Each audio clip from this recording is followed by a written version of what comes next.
San Cornelio, Papa y San Cipriano, Obispo. Mártires. 253, 258. Memoria. 16 de septiembre. Mientras Cristo permita que haya hombres en el mundo, mientras el mundo exista, mientras haya estantes, y en los estantes libros, leerá los tuyos. Oh Cipriano, todo el que ama a Cristo, y aprenderá de ti. Así cantaba Prudencio. Cipriano pasó a la posteridad como el dechado del cristiano. Se admiraba su vida fecunda, su elocuencia dominadora, su amor ardiente a la Iglesia, y, sobre todo esto, aquella muerte heroica que vino a coronar tan admirables virtudes. Hasta que aparezcan San Ambrosio y San Agustín, no se levantará en la Iglesia de Occidente otro hombre como él. Era africano, como Tertuliano, y cartaginés. Tertuliano fue su maestro por medio de sus libros, y sin duda le conoció en su juventud. Dame al maestro, solía decir cuando pedía una obra suya. La huella del terrible polemista será profunda en su obra literaria y en su vida, pero jamás podrá llenar el abismo que existía entre los dos caracteres, entre Tertuliano, asceta intemperante y astuto sofista, de un lado, y de otro, Cipriano, alma noble y leal. Lo que más nos atrae en San Cipriano, la caridad, la prudencia, el gusto del orden, de la armonía y de la paz, es lo que más falta en su belicoso antecesor. Tiene la ponderación amable de San Basilio, pero con un poco más de rigidez. Conserva un sentimiento muy vivo de sus prerrogativas, defiende sus opiniones con tenacidad obstinada, y en más de una ocasión se imagina guiado por sugestiones directas de Dios. Pero este concepto un poco altivo de su misión, esta firmeza en los principios, no excluyen en la aplicación una diplomacia habilísima, propia de un hombre que posee el más profundo conocimiento de los hombres de negocios. Como escritor, Cipriano será inferior a su maestro. Sus fuentes cristianas son muy escasas. Tal vez no conocía más que la Biblia y las obras de Tertuliano, a quien sigue constantemente, sin pronunciar su nombre sospechoso. Su cultura es limitada, escasa su filosofía. Había recibido la formación clásica que se daba en las escuelas de retórica, y aplica fielmente los procedimientos estilísticos que le habían enseñado, amoldando su lenguaje a las cláusulas métricas y los periodos de Cicerón. Sus obras se desarrollan en un movimiento oratorio uniforme y tranquilo, que nos recuerda el equilibrio de su alma. Pero si no tiene el ingenio, la variedad, la elocuencia ni el rasgo mordaz de su modelo, nos interesa siempre por la fuerza con que llega al fondo de las cosas y por el interés con que discute y resuelve todos los problemas prácticos que se presentan en torno suyo. Su objeto es convencer, exhortar, confirmar a los fieles y reducir a los contumaces. Y lo hace sin vanidad literaria, aunque sin perder por completo la coquetería de la forma. Su único libro verboso, ampuloso y hasta pedante, es el dirigido a Donato, efusión entusiasta del neófito, en que sobrevive aún el hombre viejo.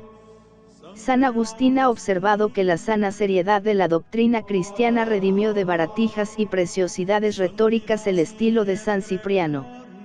Sin embargo, no le dio el afán de la especulación, ni la curiosidad de las cuestiones retóricas. Por lo demás, no tuvo tiempo para pensar en metafísicas. Fue, ante todo, un hombre de acción, que tiene la intuición sutil de las almas, que se siente devorado por un misticismo ardiente y operante y que al hacerse hombre de letras, sigue luchando y trabajando. Todo un pueblo, se ha dicho de él, vivió su palabra, cada una de sus predicaciones, cada uno de sus discursos, fue un acto, hasta aquella última hora en que encontró, para responder al procónsul, un silencio más elocuente todavía, y puso en su no, toda entera, aquella alma que antes había derramado en sus palabras. Cipriano era un convertido.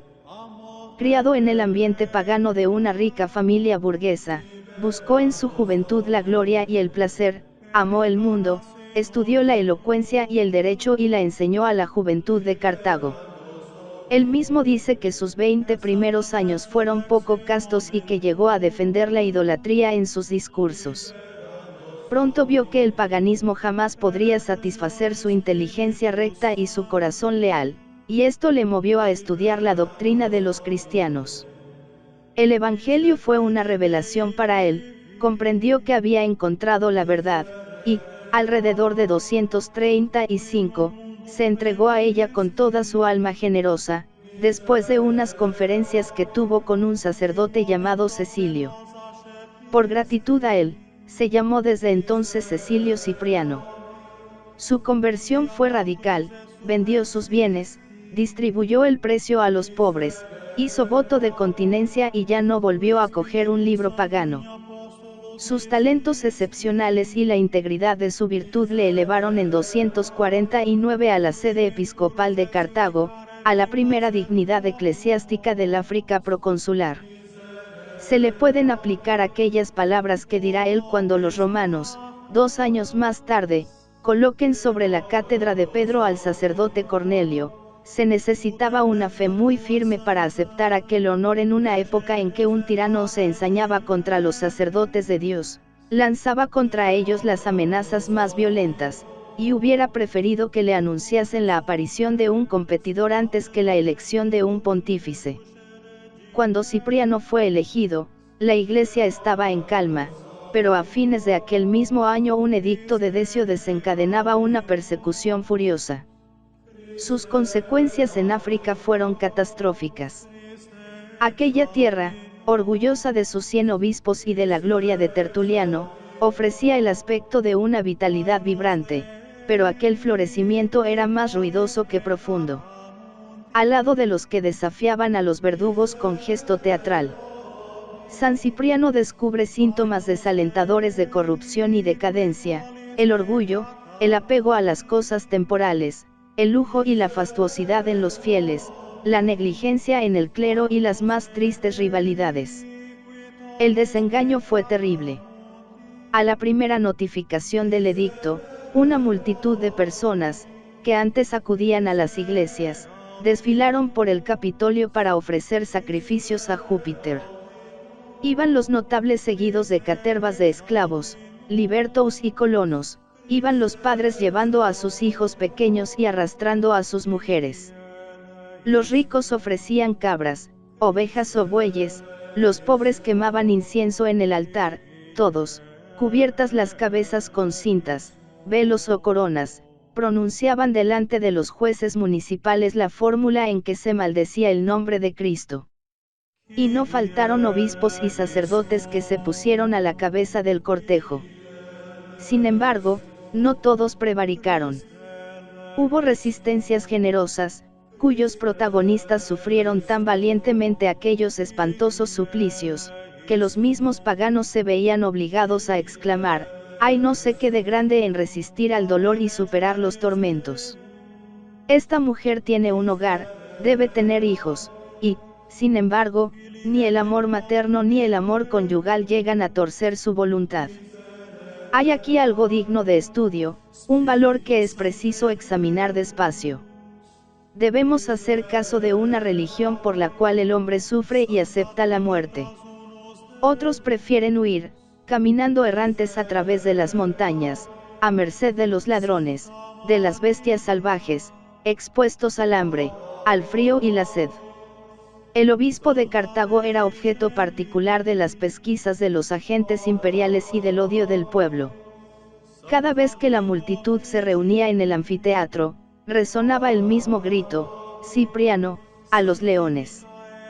Cipriano había tomado también la resolución de salvarse con la fuga. Fue una orden de Dios, dice él mismo, y todos los que le rodeaban opinaron que importaba más su conservación que su muerte. Sucede en la iglesia, le decían, lo que en un ejército, la muerte del jefe, por heroica que sea, puede llegar a convertirse en señal de la derrota. Desgraciadamente, en Cartago existía un partido hostil, al frente del cual se encontraban algunos sacerdotes ambiciosos que habían considerado como un desaire el encumbramiento de un convertido de la víspera. Aquella huida les sirvió de pretexto para minar su autoridad, esparciendo comentarios desfavorables que llegaron hasta Roma. Cipriano se vio en la necesidad de justificarse, pero la mejor apología de su conducta fue la solicitud admirable con que desde su retiro atendía a los intereses de la Iglesia. Al entrar de nuevo en Cartago, 15 meses más tarde, se encontró con graves problemas que resolver. Estaba, ante todo, la cuestión de los caídos durante la persecución, que querían entrar de nuevo en la comunidad cristiana. Había un partido de intransigentes que les excluía de la misericordia divina. Otros, en cambio, les daban las más amplias facilidades. Entre ellos nació la idea de utilizar en provecho de los desertores los méritos acumulados por los confesores de la fe, y de su parte se pusieron los enemigos de San Cipriano. Por muy loable que hubiera sido su firmeza delante del poder romano, aquellos hombres que habían confesado la fe en medio de los tormentos, no eran todos modelos de elevación moral. Hubo entre ellos algunos que, arrastrados de una vanidad pueril, tomaron en serio aquel oficio de libertadores, sembrando a diestro y siniestro cartas de reconciliación, sin reclamar garantías de arrepentimiento y de penitencia. Fue lo que se llamó, en términos pintorescos, la feria de las cédulas. Cipriano tenía demasiado metido en el alma el sentimiento de la jerarquía para abdicar sus derechos en aquella materia. Además, allí estaba interesado el sacramento de la unidad, según su expresión, es decir, la idea de la solidaridad de los fieles con su pastor. Como era de prever, protestó enérgicamente, proscribió los abusos, y en un concilio reunido en Cartago, reglamentó el procedimiento oficial para reintegrar a los apóstatas en la sociedad de los cristianos. Sus soluciones son al mismo tiempo firmes e indulgentes. Temía que una severidad excesiva precipitase a las almas en la desesperación, y toda su conducta se condensa en aquellas palabras que escribió al Papa San Cornelio: conviene a nuestra conciencia poner todos los medios para que nadie perezca de la Iglesia por nuestra culpa. La persecución no había terminado todavía. En los primeros meses del año 252, el Papa San Cornelio marchaba desterrado a Civita Vecchia, donde al poco tiempo, se dormía gloriosamente en el Señor. Vino luego la peste, una peste horrorosa que diezmó las provincias del imperio. Las calles se cubrían de cadáveres, cesaba de administrarse la justicia, la policía no funcionaba, y los buenos se escondían en sus casas, dejando el campo libre a los malhechores. En medio de aquellos horrores, el obispo de Cartago reunió a sus fieles para hablarles de las obras de misericordia y enseñarles, por los ejemplos de los libros santos, las recompensas debidas a la compasión. Añadió, dice su biógrafo, que no era un gran mérito socorrer solo a los nuestros, la verdadera perfección pertenece al que asiste al pagano y al publicano, al que vuelve bien por mal, al que ruega por los enemigos y los pecadores. Otras grandes y bellas palabras nos dijo, y si hubiera podido decirlas en la tribuna del foro, tal vez los gentiles se hubieran convertido en masa. Organizados por él, los cristianos emprendieron una cruzada de caridad, contribuyendo a ella según las facultades y la posición de cada uno, unos con su trabajo, otros con su dinero, otros con el bálsamo de su celo y su bondad. Cipriano estaba en todas partes con su acción, con su palabra, con su pluma. Enviaba a las iglesias del interior cientos de miles de sestercios para rescatar los cautivos de los númidas, sustentaba a los cómicos, que, al hacerse cristianos, habían tenido que renunciar a su profesión, publicaba sus tratados de la limosna y las buenas obras, de la mortalidad y del bien de la paciencia, combatía contra los últimos representantes del maniqueísmo, y mantenía los espíritus en tensión continua con la perspectiva de nuevos combates. En todo era un gran maestro. Pero lo que más nos admira en él no es el doctor ni el polemista, siempre en la brecha, ni el espíritu atento a todos los movimientos de la opinión y dispuesto a intervenir en la lucha. Bajo este aspecto se pudo engañar, y todos saben que, a pesar de su buena fe, por nadie puesta en duda, se engañó al llevar demasiado lejos su concepto favorito de la unidad de la Iglesia, poniéndose frente a Roma en la cuestión del bautismo de los herejes. Pero tratándose del gobierno de su Iglesia, de la dirección de las almas en medio de las crisis más delicadas y más violentas, San Cipriano es incomparable.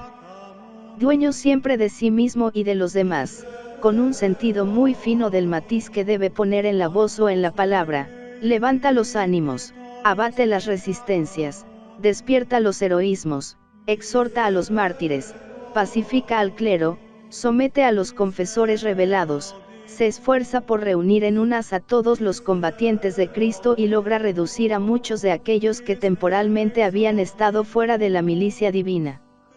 El día de la prueba se acerca, clamaba a los suyos, lo que va a venir será más terrible que cuanto hemos sufrido hasta ahora. A esta guerra nueva deben prepararse los soldados de Cristo, recordando que beben todos los días el cáliz de la sangre del Señor, a fin de derramar la suya por él. Los hombres se ejercitan en el combate del siglo y consideran como una gran honra ser coronados a la vista del pueblo y en presencia del emperador. He aquí el combate sublime que tendrá por testigo a Dios, y en que la corona será entregada por el mismo Cristo. Que los soldados de Dios se pongan en marcha, que cojan sus armas los que han conservado intacta la fe, que los que cayeron se armen también para conquistar lo perdido. Que el honor excite a los unos al combate, que el arrepentimiento aliente a los otros. Estas frases parecían presagiar los terrores de la persecución de Valeriano, inaugurada en 257 con un decreto contra los jefes de las iglesias. El obispo de Cartago iba a ser la más ilustre de sus víctimas. Tenemos el proceso verbal de sus dos interrogatorios. Extendido en multitud de copias por sus admiradores, fue leído por todas las iglesias de Occidente. El obispo compareció en el bufete particular del procónsul Paterno. Los santísimos emperadores, dijo este último, me han enviado cartas por las cuales ordenan a los que no siguen la religión romana que observen para siempre sus ceremonias. Esta es la causa de haberte llamado. ¿Qué respondes? Que soy cristiano y obispo. No conozco más dioses que el único Dios verdadero, el que hizo el cielo y la tierra, el mar y cuanto hay en ellos, el Dios a quien servimos los cristianos y a quien rezamos día y noche por nosotros, por todos los hombres y por la salud misma de los emperadores. ¿Perseveras en esta voluntad?, preguntó Paterno. Una voluntad buena, dijo Cipriano, no puede cambiar. Podrías, en consecuencia, marchar desterrado a la ciudad de Curubis. Marcho. Se han dignado escribirme, no solamente con respecto a los obispos, sino también a los sacerdotes. Quisiera por tanto, saber de ti los nombres de los sacerdotes que moran en esta ciudad. Con vuestras leyes, replicó Cipriano, habéis prohibido la delación, y así no puedo descubrirles ni traicionarles. Les podrás encontrar en sus casas. Los encontraré, dijo Paterno, y añadió, los emperadores han prohibido reunirse en los cementerios. El que no obedezca incurrirá en la pena capital. Haz lo que te han mandado, dijo el obispo, y a una señal del procónsul, se apoderaron de él los soldados. Curubis era una antigua colonia romana situada al sudoeste de Cartago, sitio áspero, desprovisto de vegetación y de agua potable, pero donde no faltó al confesor de la fe una casa confortable, una amable acogida y el consuelo de una continua afluencia de visitadores, que venían a exponerle sus dudas y a escuchar sus palabras. Tal vez por eso, unos meses más tarde, el sucesor de Paterno, Galerio Máximo, le llamaba de nuevo a la capital para vigilar más de cerca su acción. Cipriano, entretanto, seguía vigilante los sucesos de la Iglesia Universal, se carteaba con el clero de Roma, influía en las Galias e intervenía en las discusiones de las iglesias ibéricas. pero su mayor solicitud se fijaba en su propia iglesia. Vigilado por los perseguidores, seguía dirigiendo a sus hermanos, suavizando las intemperancias de unos, conteniendo los ímpetus de otros y trabajando por el gran ideal de su vida, la paz y la unidad. Habiendo sabido que pensaban llevarle a Útique, donde estaba el procónsul, huye de nuevo, porque un obispo debe confesar a Dios en la ciudad donde está su iglesia. Así se lo dice a sus fieles en una carta que es como el testamento de aquella noble vida episcopal. Y luego añade estos consejos, en que se refleja, como siempre, el hombre de gobierno, la voz de la prudencia, el acento de la autoridad y la preocupación generosa del honor del hombre cristiano. Vosotros, hermanos queridos, en nombre de la disciplina que os he enseñado siempre, según los preceptos del Señor, permaneced en la calma y en el reposo. Que ninguno de vosotros alborote en medio de sus hermanos, que ninguno se entregue espontáneamente a los gentiles. Solo cuando uno ha sido detenido, tiene el deber de hablar, o, mejor, de dejar hablar al Señor, que reside en nosotros y que quiere que confesemos, no que provoquemos. Tengo otras cosas que deciros, pero os las comunicaré antes que el procónsul dicte la sentencia. Estas cosas tal vez no llegó a escribirlas. Habiendo vuelto el procónsul a Cartago, el obispo salió de su escondrijo, y al día siguiente 2 empleados de la curia proconsular se presentaron en sus jardines, acompañados de gente armada. Cipriano salió a su encuentro, subió a un coche que le tenían preparado y pasó aquella noche en la casa de uno de los agentes que le habían detenido. Se le trató con los mayores miramientos. Los comensales habituales del obispo se reunieron por última vez bajo aquel techo hospitalario. Una multitud de fieles, temerosa de que su pastor fuese ejecutado de una manera imprevista, rodearon la casa, pero el obispo, que seguía pensando en todo, ordenó que las mujeres jóvenes se retirasen. Así lo hicieron, quedando los demás. Hubiérase dicho, exclama su biógrafo, una de aquellas santas vigilias que preceden a la fiesta de un mártir. Cuando, a la mañana siguiente, Cipriano salió en busca del procónsul, aquella multitud se fue con él. Introducido en una sala de espera, sentóse en una silla que estaba casualmente adornada como las cátedras episcopales. Estaba descansando y enjugándose su sudor, cuando un teserario, que era cristiano oculto y le veneraba secretamente, se acercó a él y le ofreció un vestido nuevo, a fin de conservar aquel que se había humedecido con el último sudor del mártir. Es igual, dijo Cipriano, hoy probablemente va a cesar todo sufrimiento. Y estaba terminando de hablar, cuando vinieron a buscarle. ¿Tú eres Cipriano?, preguntó el procónsul Galerio Máximo. Yo soy, respondió él. ¿Tú te has hecho papa de estos hombres sacrílegos? Sí. Los santísimos emperadores han ordenado que sacrifiques. No lo hago. Reflexiona. En una causa tan justa no hay reflexión posible. Haz lo que te han mandado.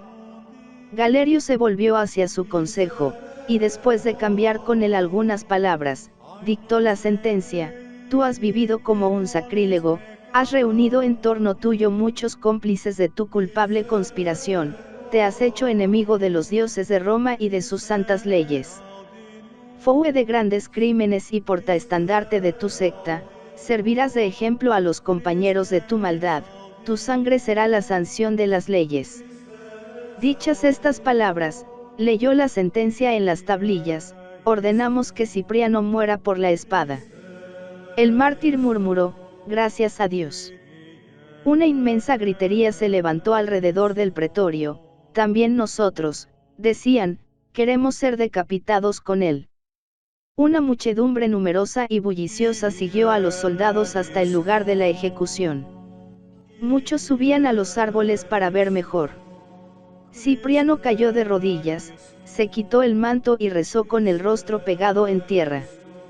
Despojóse luego de la dalmática, y cubierto solo de una túnica de lino, aguardó al verdugo. Cuando éste llegó, generoso hasta el fin, Cipriano ordenó que le diesen 25 monedas de oro. En torno suyo, los cristianos extendían lienzos y toallas para recoger su sangre. Él mismo se vendó los ojos, un sacerdote y un subdiácono le ataron las manos, y así recibió el golpe mortal.